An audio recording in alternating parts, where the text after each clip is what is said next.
Nope.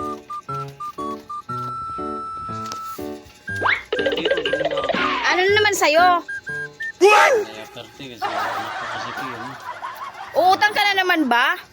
Paano ako yayaman nito? Anong size ng diaper? XL lang tayo. Parang ang lungkot-lungkot mo naman.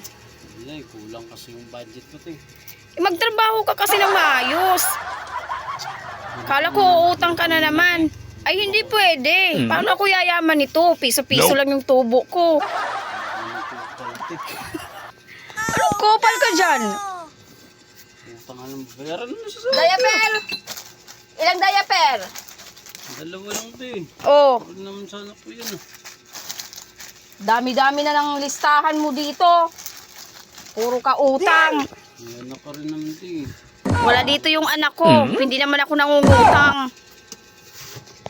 Sige Ano tayo, pa? bayaran mo na, yun lang. Oh. 12. Tsaka gatas na rin tayo. Anong gatas? Huwag kang magpaano-ano. Ano pa? Ano lang, Bear Brand stock yung 45 yun ah. Mahal naman ang pinipili mo. Kulang na yung pera mo. Sandaan nga yun eh. Wala nang sukli. Tapos yung kape tayo. Ano? Para namang nangumpra ka nito. Ano pa? Bukas eh. Yun lang, 45 na lang. Bear Brand. Ito na lang para ano. Oh, Dami Sige na. tayo, ah.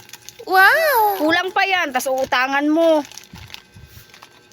Haba-haba na ng listahan mo. Kailan ka magbabayad?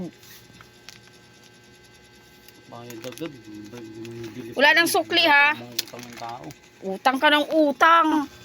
Yan yung mukha mo, oh.